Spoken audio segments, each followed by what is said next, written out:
دجال کا سن لیں تھوڑا سا تذکرہ. تو دجال آئے گا، 70,000 یہودیوں کی فوج اس کے ساتھ ہوگی، بیش قیمت لبیز کے کپڑے کا لباس ہوگا، اور وہ دجال شام اور عراق کے درمیان اصفہان کے قریب ایک مقام ہے، وہاں سے نکلے گا. اصفہان کے قریب ایک مقام، وہاں سے نکلے گا وہ دجال، اور وہاں ایک بستی ہوگی، اس بستی کا نام یہودیہ ہے، اس بستی میں سے دجال نکلے گا. اصفہان کے قریب یہودیہ بستی سے نکلے گا. یہ بھی جوان ہوگا. سیدنا امام مہدی علیہ السلام بھی جوان ہوں گے، ان کی عمر 30 سے 40 برس ہوگی، اور بیعت کے وقت اور ظہور کے وقت 40 برس عمر مبارک ہوگی. یہ بھی جوان ہوگا. عبد العزا نامی ایک شخص تھا حضور علیہ السلام کے زمانے میں، فرمایا اس کی ہم شکل ہوگا.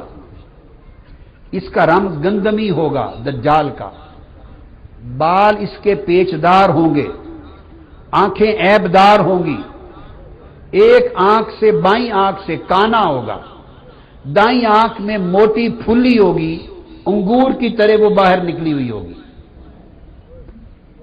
اچھی طرح سمجھ لیں تاکہ نظر آ جائے تو پہچان سکیں. اس کے ماتھے پر کافر لکھا ہوا ہوگا، کاف فے رے تینوں حرف الگ الگ ہوں گے ماتھے پر. پڑھا لکھا ان پڑھ ہر کوئی پڑھ لے گا کافر. اور جس سواری پر سوار ہوگا اس کے لیے لفظ تو ہیمار استعمال کیا. اب ترجمہ کرنے والوں نے ہیمار کا روٹین کا ترجمہ گدھا لکھ دیا، گدھے پر سوار ہوگا. لیکن میرے نزدیک وہ لفظ ہیمار سمبولک ورڈ ہے، وہ دور گدھوں کا نہیں ہوگا، اور گدھے پر سوار ہو کر وہ پوری دنیا کا راؤنڈ دفعتاً نہیں کر سکے گا. اتنے تیز رفتار گدھے ایجاد نہیں ہوئے ہوں گے، اور گدھوں کا عروج تو آج کے دور میں ہے. پتہ نہیں آگے گدھے بھی اتنے رہیں یا نہ رہیں. جو گدھے آج ہیں یہ پہلے کبھی نہ تھے. فرمایا کہ وہ جو سواری ہے اس کے دونوں کان، ان کے درمیان 40 ہاتھ بالشت کا فاصلہ ہوگا. یہ ایک بالشت 9 انچ کی بنتی ہے تقریباً. 40 ہاتھ کا مطلب آپ سمجھ لیں اپروکسیمیٹلی 30 فٹ. کان سے مراد مجھے پر لگتے ہیں، اور اشارہ جہاز کی طرف ہے. گدھا اس لیے کہا سمبولک ورڈ کہ گدھے کے کان کھڑے ہوتے ہیں، ہاتھی یا کئی جانوروں کے کان نیچے گرے ہوئے ہوتے ہیں، گدھے کے کان ایسے کھڑے ہوتے ہیں اس سمت. لگتا ہے کہ سمبولیکلی اشارہ دیا کہ اس کے کان یعنی بازو گدھے کے کانوں کی طرح کھڑے ہوں گے، اور دونوں بازوؤں کے درمیان 30 فٹ کا فاصلہ ہوگا. پروبیبلی اشارہ اس وقت کے کسی قوم کوڈ بہت بڑے جہاز کی طرف، تیز رفتار جہاز کی طرف کیا جا رہا ہے کہ تیز رفتار جہاز اس کے پاس ہوگا. اور اس وقت آج کل تو بڑی ترقی ہو رہی ہے اور رفتاریں بڑھ رہی ہیں. سیارہ نما جہاز ہوگا جو تھوڑے وقت میں پوری دنیا کا راؤنڈ کروا دے گا. اس کو تیزی سے پوری دنیا میں جائے گا، اس کی لپیٹ میں ہوگی، ہر طرف فساد پھیلائے گا سوائے مکہ معظمہ اور مدینہ طیبہ کے، اور بیت المقدس کی حد کے باہر رہے گا. اس وقت مدینہ طیبہ کے اور مکہ معظمہ کے باہر 7 دروازے ہوں گے.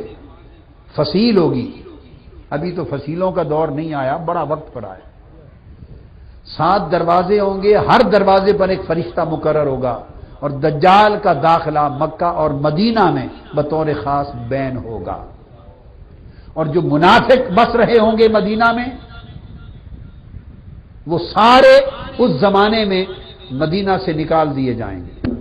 کل منافق جو مدینہ اور مکہ میں رہ رہے ہوں گے، مکینان حجاز کے اور مدینہ کے، وہ سارے دجال کی دعوت پہ لبیک کہہ کے اس کی فوج میں شامل ہو جائیں گے.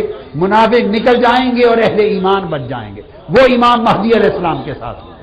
کثرت کے ساتھ 70,000 یہودی اس کے ساتھ ہوں گے، عورتیں بہت زیادہ اس کی پیروکار بن جائیں گی. اس لیے بہتر ہے اگر دجال کی صحبت سے بچنا ہے تو فیشن ترک کر دے، دجالی فیشن ترک کر دے. میں اپنی بہنوں اور بیٹیوں سے کہہ رہا ہوں، شاید اس جرت سے آپ کے شوہروں کے پاس طاقت نہیں کہ یہ جملے آپ سے بول سکیں. وہ ایک لفظ دجالی بول دیں تو گھر خالی کرنا پڑ جائے گا ان کو. مگر میرا حق ہے، میرا منصب ہے، آپ کی مجھ سے ایک نسبت ہے روحانی، اور میں اپنا فریضہ روحانی ادا کرنے کا پابند ہوں. وہ تمام راستے جو دجالی فتنوں کا حصہ ہیں ان کو ٹھوکر مار دیں تاکہ آنے والے وقت میں آپ اور آپ کی نسلوں کا شمار حضور علیہ السلام سے لے کر امام مہدی علیہ السلام تک کے راستے میں ہو. وہ پہلے نبوت کا دعویٰ کرے گا، پھر خدائی کا دعویٰ کرے گا. تیسری ہستی عیسیٰ علیہ السلام ہے.